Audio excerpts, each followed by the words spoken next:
Okay, great. So we are live, and this is Andy Charles of Let's Just Read, our secondary podcast from Andy's Personal Development. And we have a very special guest. But before we do all our formal introductions, let's just look at our taped introductions as we stand by to introduce our special guest today. So stand by for this.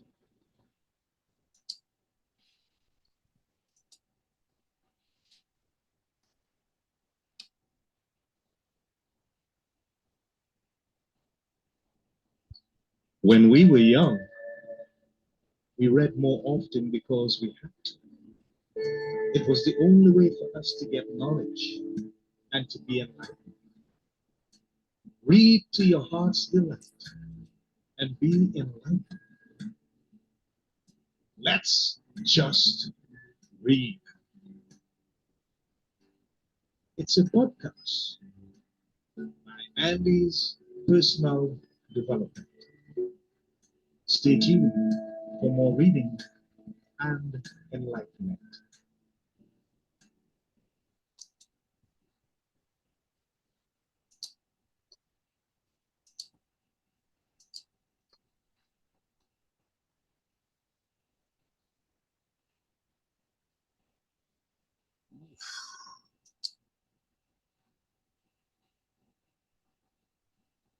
Yeah, I think the most important thing is to be very true to your own energy cycle, in terms of like how you go about your day. And then add writing into that. So, for example, I tend to be more energetic in the morning, even though I'm not a morning person, but when I'm like first up and going, and so I can get a lot done. And then midday, I peter out, and then I get a second wind. And so with writing, I tried to add a little bit of time in the morning. And then if I had a second wind, I would add a little time there. But I'm more of like an episodic writer where I'll have an inspiration and go for a while and then need to take a break for several days. So some people can allot time every day, and I more have to write when the inspiration is right. When you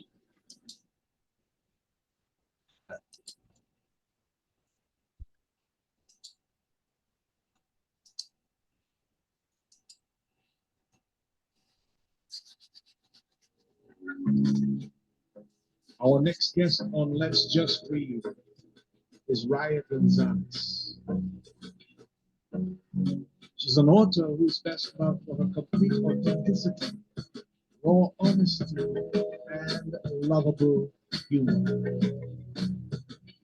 Her first book is a tale of screwing up and succeeding anyway, is available now on Amazon. This is her publication, non-disclosure. This is Riah.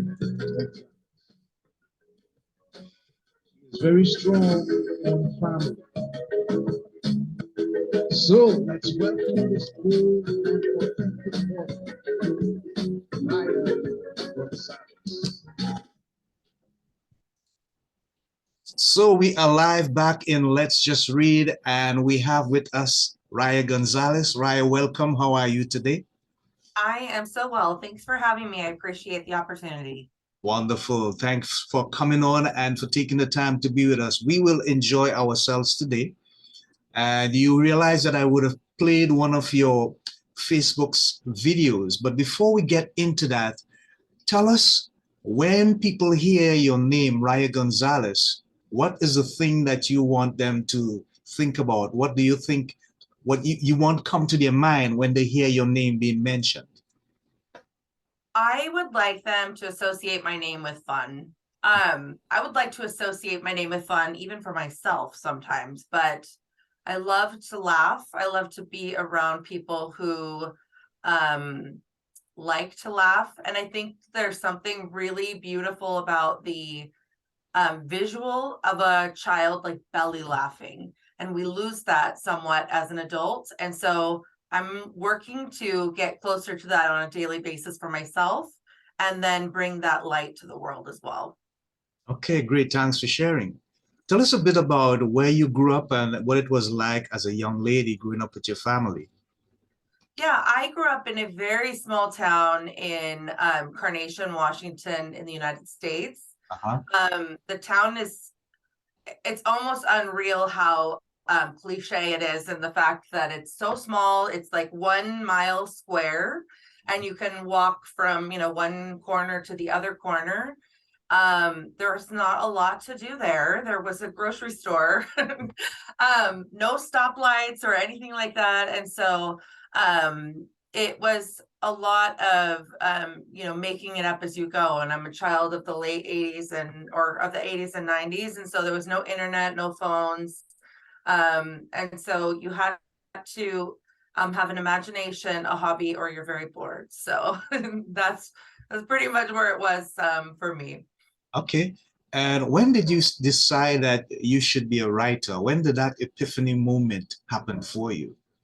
Um, there's a really funny story in the book about how I wrote my name for the first time when I was really small, and my nickname is Riah, but if you spell it backwards, it's the word hair. Yeah, yeah. So in my very proud self, I wrote my name, but I wrote hair, and I handed it to my parents, and they were like, kind of chuckling at me. I think writing came to me early. I did not care for the way that I wrote, but it was an expression of just what was inside. And I did a lot of poetry. And at that time, I was very by the book, have to follow the rules. So I thought that it had to rhyme to Yeah. be poetry. And then I set it aside for a while. In college, I loved doing research papers and having a formula and brackets around what writing looked like. And this style of writing really only came out of me with this book. So it's been a lot of fun. Okay, great. Thanks for sharing.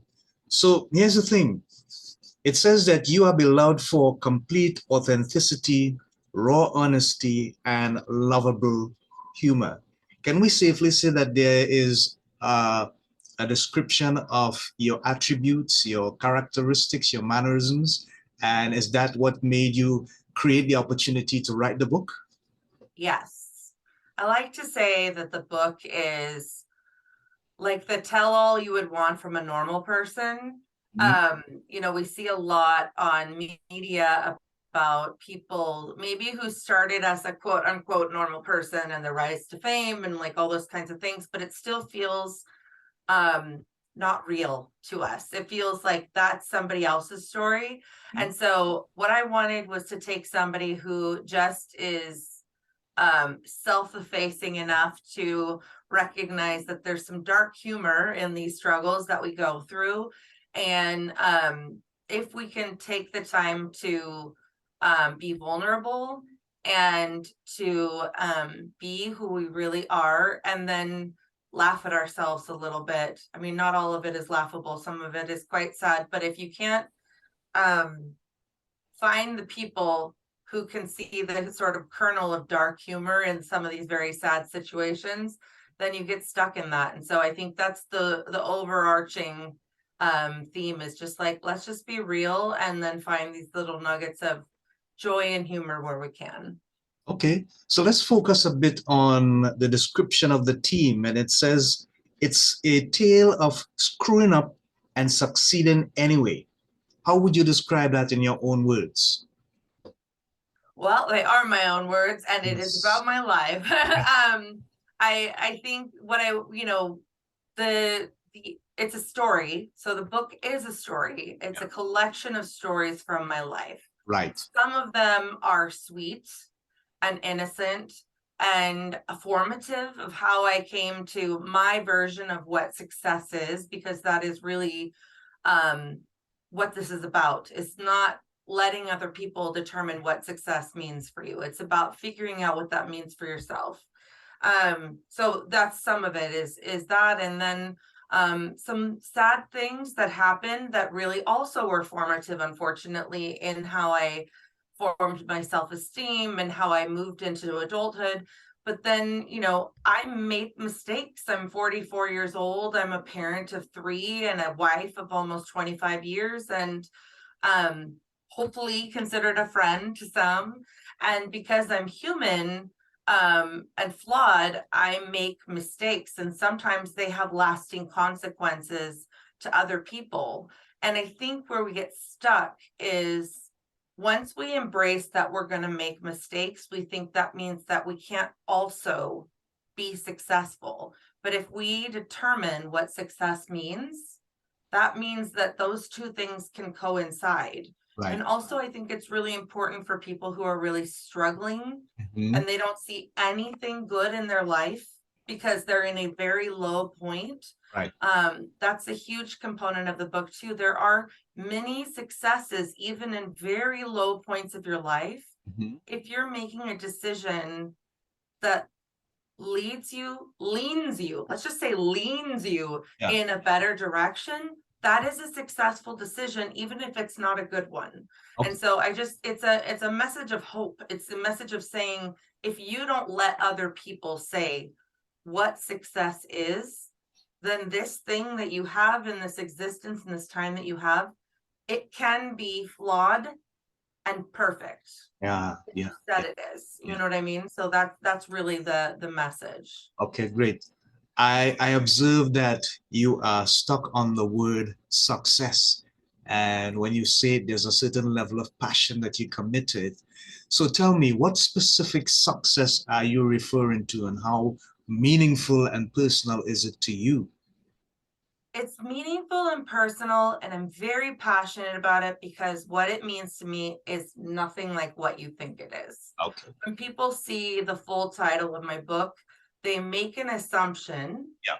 that I'm going to tell you about how to achieve monetary success, Okay. or that I think that I have a lot of monetary success, which PS, super laughable if you saw my bank account right now.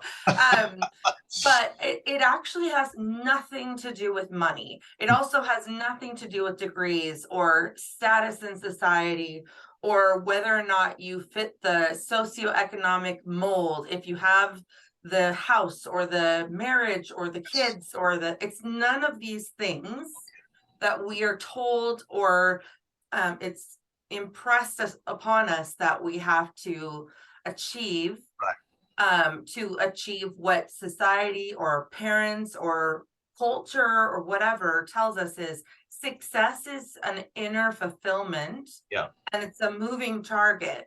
But Okay. what we want to do is to embrace where we are when we hit a target. Okay. So I think what happens is when you have these fluffy, you know, external determinations of what success is, you're never going to get there, because the minute you achieve one thing, the goalpost has moved. So Yeah. if you can say, this is what success looks for me, and at the risk of being cliche, this is what a journey of that would look like, then as you come to those stages, maybe it doesn't feel like, oh, I'm like enlightened and fulfilled in this moment, but you can recognize for yourself, yeah, I wanted this to happen. Like, this feels really good. And I'm going to give myself, even if just a few moments, to say, I'm really happy I did this thing and it feels like I'm in the right direction. Or I expected this. I knew this was going to be hard. I'm not exactly sure what's next, but I know that I have it within me. I am a successful person. Yeah. I will move forward. This is going to be okay. Yeah. I love that. Thank you for sharing. I really appreciate it. The term that comes to my mind is own your success. 100%. That sounds so really, really fantastic. So, Riah, tell us, what is successful AF community and how did it actually come about? So the Successful AF community is a group of like-minded people who love different things. Okay. So right now we've been meeting in other formats, but we do have a community that's coming together online. Yeah. But what it is people who believe in celebrating the wins, even if they seem dumb to other people. Like, like I got up this morning and I'm halfway prepared and look like somewhat of a human for this time with you today. That is a major win in my book. You know what I mean? I don't even have coffee in me yet. So, but there's also people who are there to talk about the lows or the failures or the, messing up things that happen.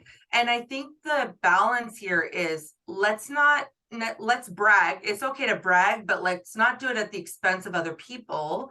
So you don't have to water yourself down, but you're also not saying that if other people haven't achieved it, that they're less than you, because that is your definition of success.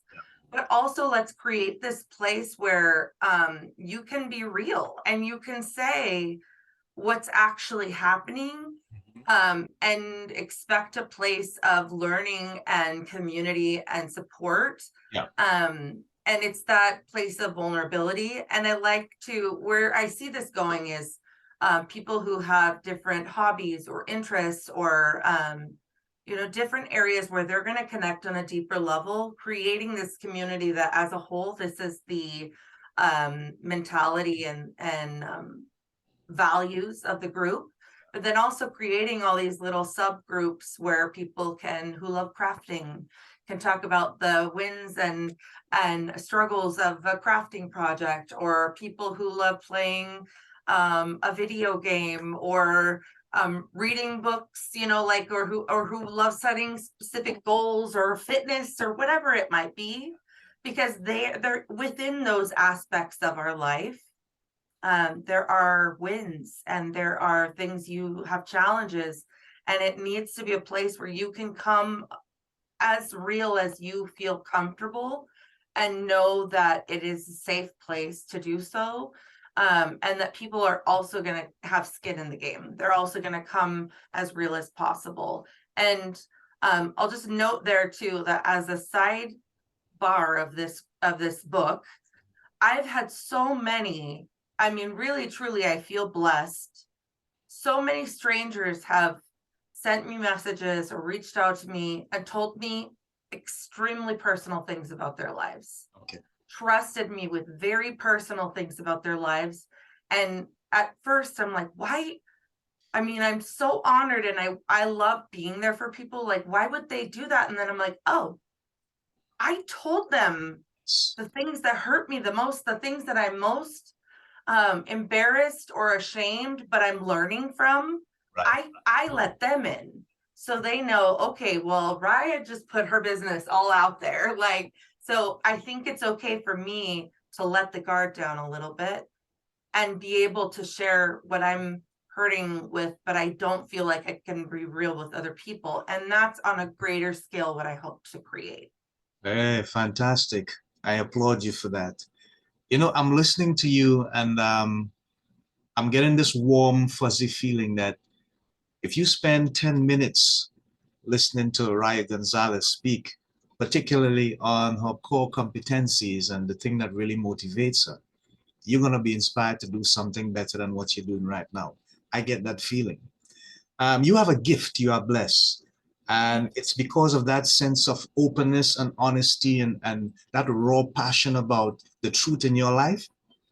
People gravitate to that because everybody wants somebody who is going to be able to identify with them. And they feel, you know what? I can open up a little bit. I can trust. And you bring that across in a very real and simple manner. So hats off to you, Riah. Thank you. Great. So you have 25 years of marriage. I do. You said that your husband is incredible and he has been by your side since high school prom. That's fantastic.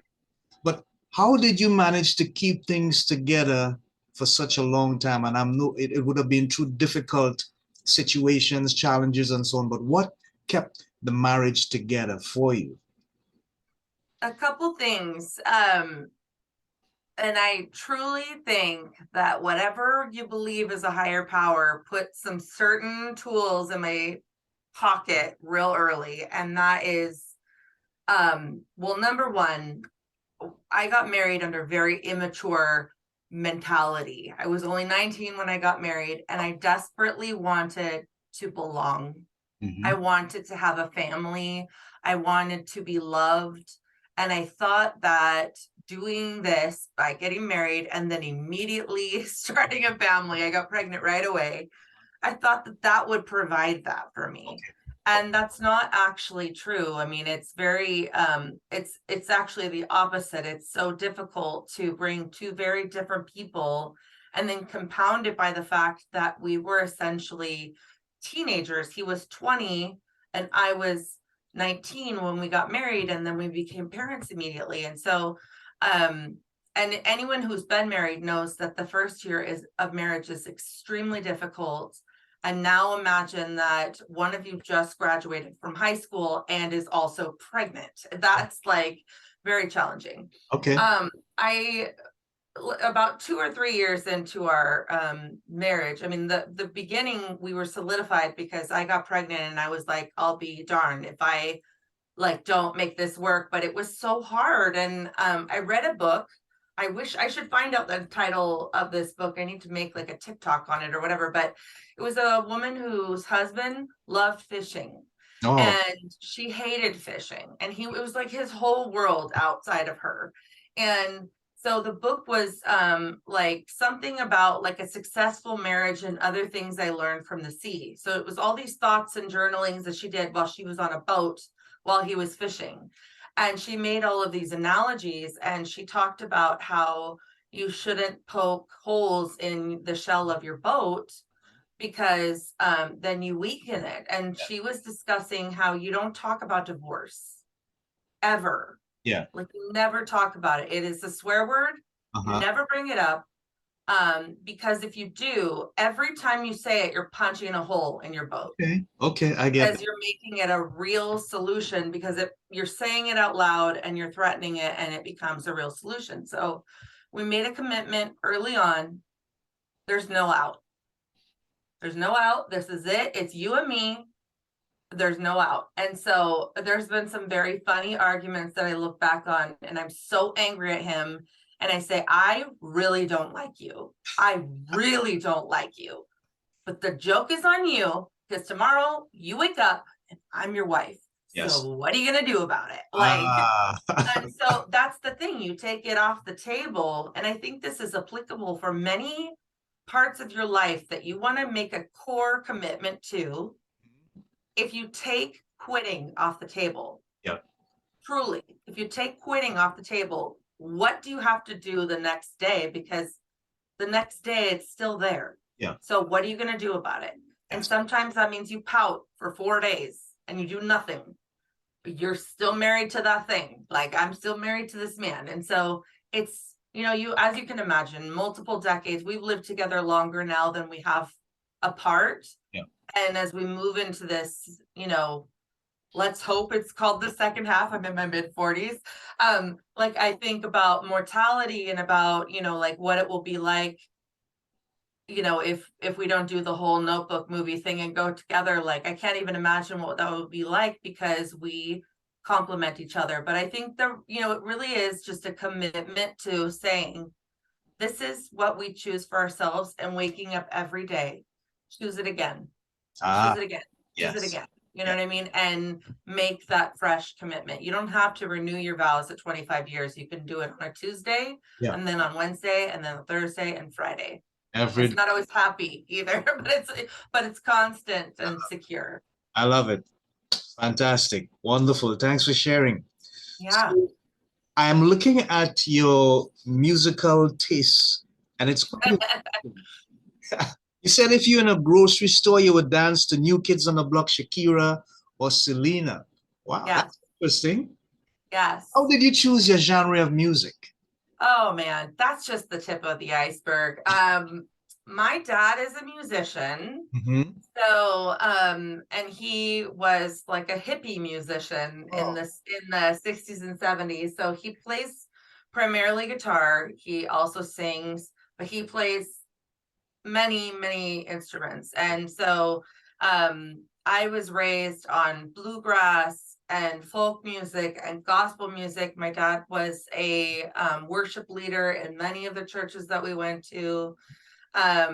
He also, I mean, I listened to like 60s rock and I mean, just about everything. I mean, we would go to like music festivals that nobody even knew about. So I have this very eclectic taste, but I also really fell in love with the Mexican culture in specific, but the Spanish language. All right. So then what that was the gateway drug, if you will, of learning and immersing myself in the Latin culture was music. There was no Duolingo, there was no like other options. It was a dictionary, a Spanish, English to Spanish dictionary, and the inside cover of Selena's Dreaming of You, so like CD, and then trying to figure out why these lyrics added up. And ironically, my husband learned English. He only spoke Spanish. He learned from country music. Wow. So he loved listening to country music because they spoke in a very like a good rhythm and like slow enough, and they would pull it, not like twangy, like very contemporary country, but it was like catchy, and it kind of gets stuck in your head, and then it makes you think like, why did they put those words together? Like you understand words, but you don't understand why they go together, and it makes you curious. So music to me it's a soundtrack to my life. I see it as very eclectic. I can pick a memory by the first bars of a song. It will like take me right to a specific thing. But those ones that I picked there, that's gonna make me move. Like put any of that, like I'm gonna start moving, and like please don't watch because I have zero rhythm. So like I love that. yeah. I love that. Fantastic, Riah. Thank you so much for sharing. So I just want to get your opinion on about a 32-minute video. So stand by for this. Of course.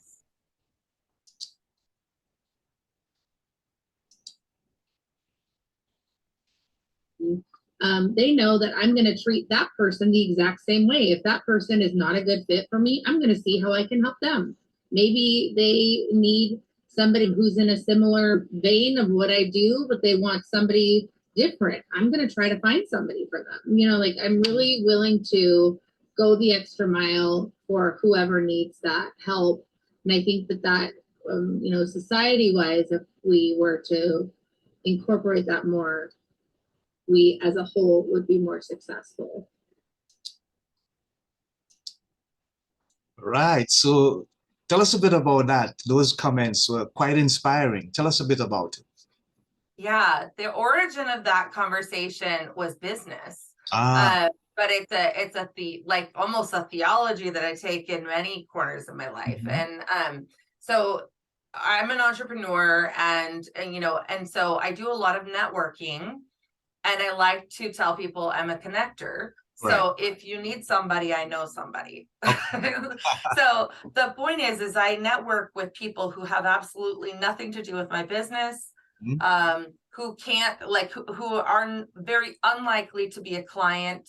But I love having this. The other thing, this ages me so much, but I like to tell people I'm a human Rolodex. And for the little kidlets out there, that's a little circular thing that you roll around and has people's contacts on it. But I love when people say, I ask them, like, who do you work with, or who do you need to connect with, or who's a good strategic partner for you? I love when I can introduce them to somebody, but it also happens in different components. Like right now I have a friend who is a business owner, and she is starting with a virtual assistant, which is an area of expertise for me. And I'm like, okay, do you have this, and this set up? And she's like, I don't even know the words that just came out of your mouth. I'm like, okay, honey, let's hop on a call here. I'm going to help you. I think that if you give from the sincerest place of giving, that it comes back to you. What happens is, sometimes, and I'm so guilty of this, I get in the habit of giving because it feels good, that I give too much, and then subconsciously I resent it because I gave too much. Right. And so you have to really evaluate the purity of where you're giving from and the healthiness of yourself emotionally. But I think that we could give so much more than we do, because it doesn't have to be money, and it doesn't have to be all of your time. It doesn't have to be these big grandiose things. If we just did little tiny things, smile at somebody, say, how are you doing? I mean, I say that and I know that I'm extroverted, so I know for somebody else they would probably rather like die. But find something that feels good. Like maybe you know, leave a flower behind for somebody, or a little note, or you do something anonymously, or, you know, there's lots of different ways that we can enrich the lives of other people, especially if we don't know them. Yeah. And one that surprised me this year with the book that I've loved is like comment on people's social media. Yeah. Yeah. You when you're creating content, and especially if you're not like a huge content creator, okay, I have like the smallest of following, which is fine because the people who follow me, we get each other, right? Right. But when someone comments on something that I write, that I put a lot of thought into, I'm really putting myself out there in a video blog format or a journal format, you know? And so when someone says, even if they say, I don't relate to this at all, and this is why, the fact that they took the time to say respectfully, that is crap. You know what I mean? Like, yeah. Like I'm so honored to have a dialogue with that person. Okay. And so, and you can do that from behind your keyboard. You can be kind and have respectful dialogue, but you're enriching that person's presence online by creating momentum and engagement. You're having conversation in a way that feels comfortable for you. I mean, these are very, very simple things that if you think outside of the box, that you can truly love on someone in a way that feels good for you and takes you like 2 seconds. Yeah. You know, and it's more than just a like and share. It's like, what do you think? Like, what do you think? Make it simple. Just be like, you know, I can totally, you know, the most impactful comment somebody has said to me is like, I wouldn't know, that's never happened to me. That's a phrase that I've heard like 3 times. Okay. Kill me now. That hurts me so bad. Like that was like, and then I immediately, I'm not going to say anything publicly. I'm going into their DMs. Okay. And that's how I take it. And then I say, talk to me. Like, okay, I don't even know you, but like you just met your new best friend. Let's talk. What's going on in your life? How can I love on you? Like, what do you need? And they're like, no. I'm like, okay, sweet. No problem. Here's what I'm gonna do. You know what I mean? Like, that's just how I am. But like, meet people where they are, do it in a way that feels authentic to you. And I swear, like, even if you don't believe in karma or any of those things, there's so much bad out there that's spread around. And it's so easy, even as good people, to go to that place. Right. Let's create the channels within us where it's just as easy to go to the other place. Yes. In a non selfish, it's not about recognition. You know what I mean? And if the recognition comes, let it come, because you are setting an example for someone else and you didn't ask for it. But it's okay to say, yeah, I did a good thing. And I like, and it brought me so much joy. What if somebody else sees that and says, wow, she did it, and she like, that's all she got out of it, was like, it made her feel good, you know? Like, it's an important concept to just keep giving in a way that doesn't take from you, like that is authentic and true and life-giving, and knowing that it doesn't have to be huge, and then it literally all just comes back. Wow. Awesome. I'm not usually at a position where I don't have anything much to say, but you have taught me a little something extra there in terms of being able to communicate with people at a more higher level, where that level of consciousness is accepted and no strings attached, no judgment, nothing. It's just open. I love it. So, Ryan, we are coming to the end of our show, but I have two questions for you. The first one Okay. is that a mural of Albert Einstein behind you? It is. Yeah, it Wow, is. wow. Is that your unofficial mentor or inspirator or You know, I rotate. I have another one that you've seen in some of the videos too, a Frida Kahlo. uh-huh. I like Einstein. I mean, if you look at his life, Yeah, you know, ironically, he actually did some things that were not two pro quite great, you yeah. know, like, but the imagery and the message to myself about Einstein I like is you can be totally off the wall Hmm. where people think you're nuts. Yeah. Like they think you're dumb. Like they really don't get you to the level where like actually you're garbage. Like you don't even count as a person, and you could be the most valuable person that the world has ever seen. They just don't understand your genius. They don't understand who you are Mhm. and what you have and the gifts and the things that are inside of you because they've never seen it before. They've Right. never experienced that before. And so it's a message to myself, honestly. Like I'm not immune to self-esteem problems or, you know, the darkness or the sadness of humanity. And Mhm. so I have to tell that to myself. Like, Riah, you think that you don't have anything to give, Yes. but actually it's because you've never seen what you have inside before. Mm. You've never seen that, so it looks dumb or it doesn't look valuable, or you don't think anyone will want to have anything to do with it or find value because to you it's not valuable. But what if it was the most genius thing ever? Like, but is that possible? So like if that's possible, and this is some crusty dude who like did some not nice things to his wife, but he also had this brain and this like dogged determination, then you know I think that it's possible for a lot of us. Mhm. Okay, great.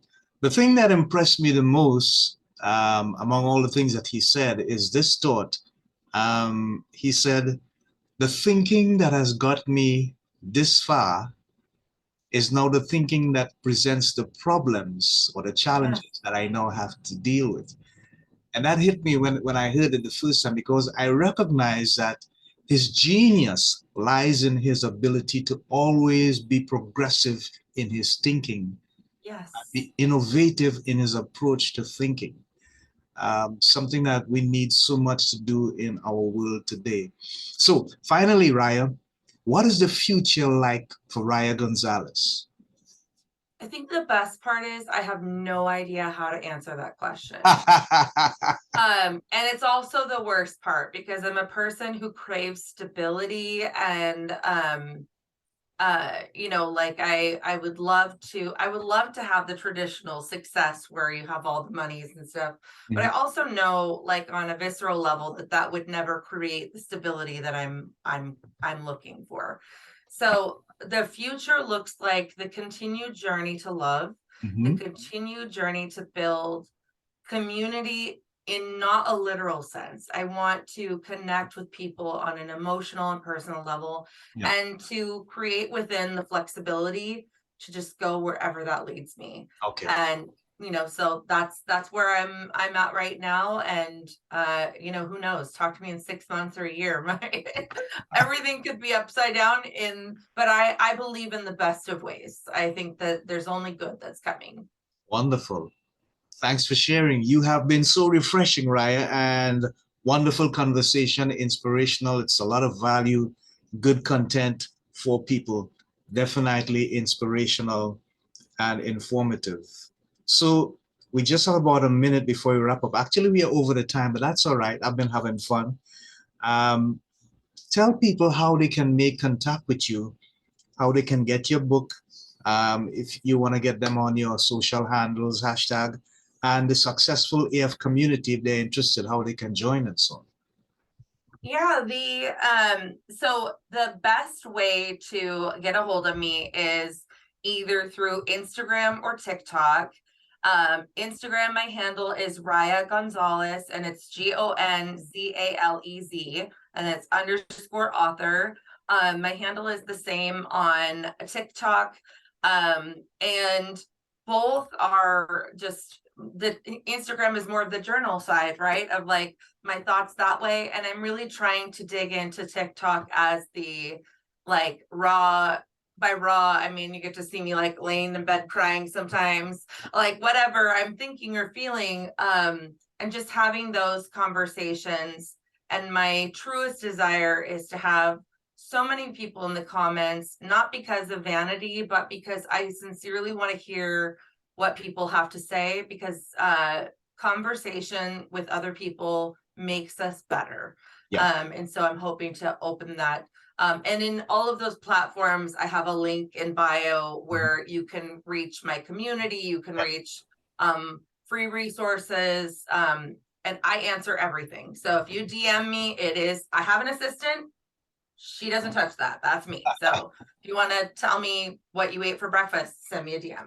I hear you. I hear you. Thank you so much, Riah Gonzalez, for being our guest here on Let's Just Read. We have had an amazing time.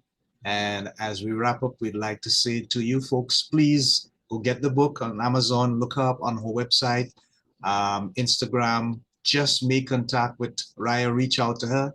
She's a warm and inviting soul, and she will be honest with you with regards to some of the things that may be challenging you at this point in time. So we thank her for being here with us and sharing these wonderful moments. As we leave, remember, reading is enlightenment and the way in which we get knowledge. So don't forget to do that, people. Until next time, this is Andy and my guest Riah Gonzalez saying bye-bye, Godspeed, so long, God bless, namaste. Bye for now.